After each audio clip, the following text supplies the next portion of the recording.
assigned to discuss about intellectual property. What is intellectual property?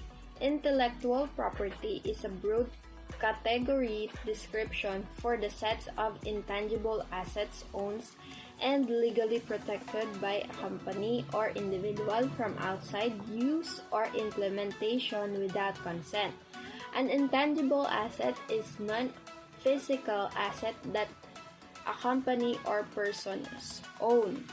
The concept of intellectual property relates to the fact that certain products of human intellect should be afforded the same protected rights that apply to physical property, which are called tangible assets.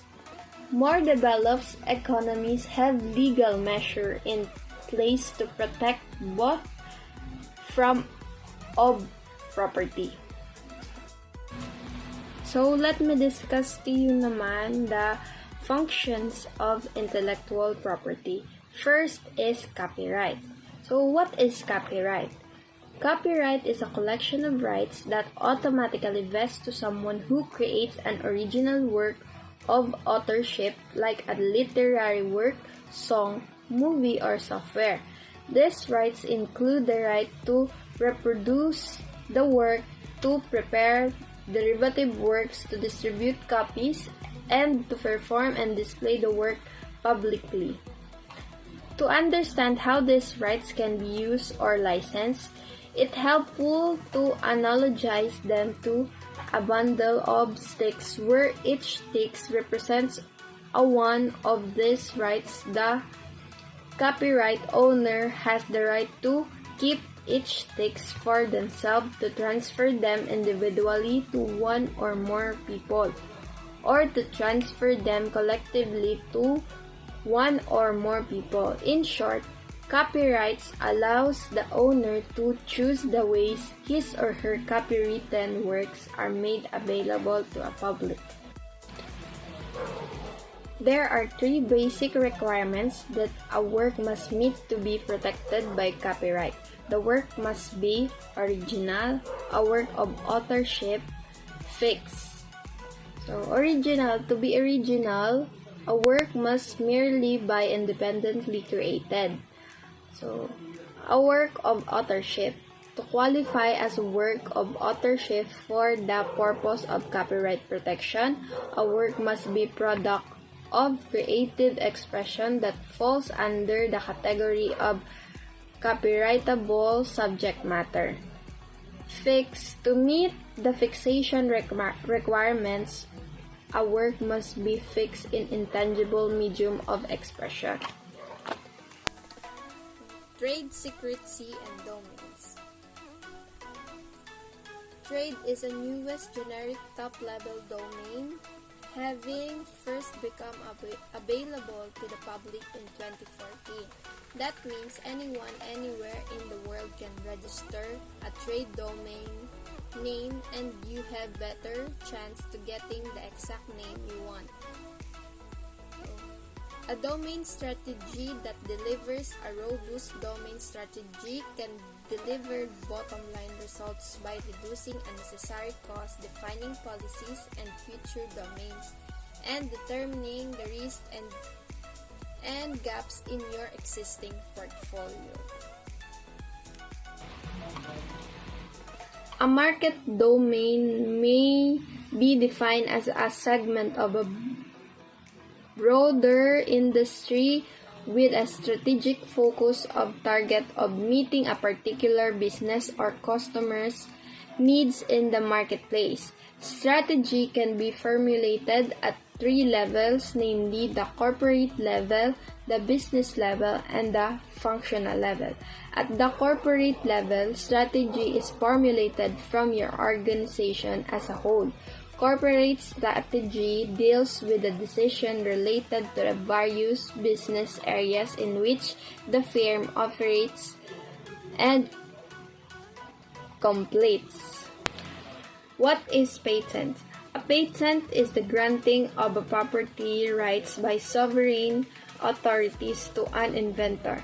These grants provide the inventor exclusive rights to the patented process, design, or invention for a designated period in exchange for a comprehensive disclosure of the invention. They are a form of incorporeal rights. Government agencies typically handle and approve applications for the patents.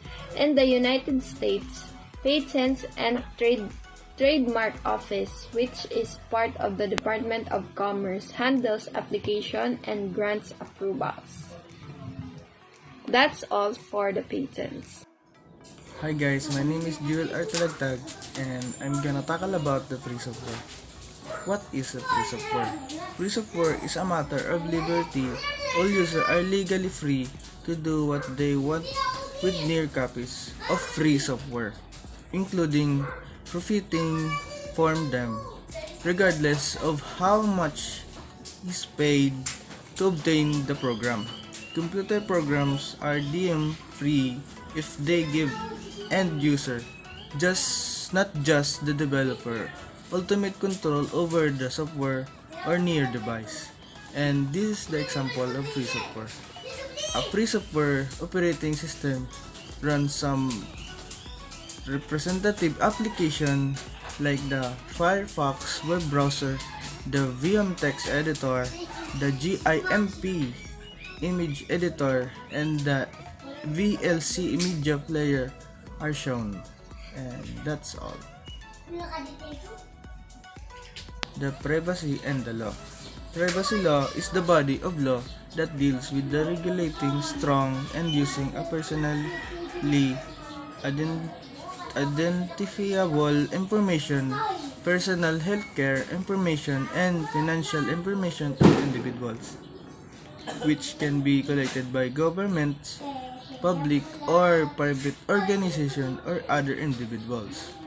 It also applies in a commercial sector to things like trade secrets and the liability that directors, officers, and employees have when handling sensitive information. The Universal Declaration of Human Rights states that everyone has the right of privacy. The interpretation of these rights vary by the country, and it's not always universal. Thank you. Hi guys, my name is Julia Talagtag and I'm gonna tackle about the privacy in technology. In the 21st century, technology is developing at a rapid pace and private information is easily available. Despite this, we are still in complete control of our lives. Regarding technology, technology advancement have been realized as events by the creation of new software, application, and high-tech equipment. These technological advancements are admired by many, but are they really good for us? Are these advancements as a necessary part of our lives, or are they wiggling taking control over our lives? And privacy, corporations such as Apple industry that deal with personal computer, online service, computer software, and customer electronics have been adding a new technological feature service and product by day. For example, the option of using fingerprint passcode is available in some cell phone models made by Apple and Samsung. Thank you, that's all. Hello guys, welcome to our vlog. For today's video, I'm gonna tackle you about fair use in the electronic age. The fair use provision of the Copyright Act allows reproduction and other uses of the copyright works under certain conditions for purposes such as criticism, comment, and news reporting, teaching, including multiple copies for classroom use. scholarship, or research. Additional provisions of the law allows uses specifically permitted by Congress to further educational and library activities. Privacy and civil liberties. Civil liberties are the freedom that are guaranteed by the Bill of Rights to the U.S. Constitution and individual state constitutions. You protect privacy every day by ensuring that personally identifiable information is appropriately gathered, documented, used, retained, and shared. Freedom of expression. Freedom of expression refers to the ability of an individual or group of individuals to express their beliefs, though ideas and emotions about different issues, free from government censorship. Hi, welcome to our blog. My name is Vera Medilla from BSIT 3C. We talk about alternative current intellectual property regimes.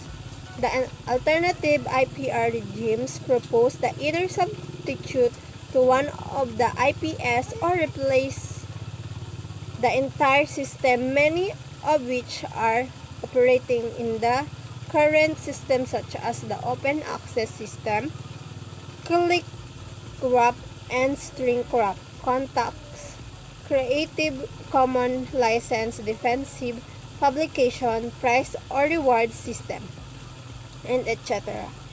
Many of the alternative bypass the legal system of IPR regimes and depends more on the technological aspect. Thank you. Freedom of expression is said to be essential for search of truth and the promotion of individual self-realization and self-determination. Bernas, 2009. In the Philippines, it is enshrined as a constitutional rights. Article 3 of the 1987 Philippines Constitutional provides that no law shall be passed abridging to a freedom of speech, of expression, or of the press. The freedom of expression, one's belief and truth is the foundational of democracy and effort to suppress such as liberty pose a significant threat to a society.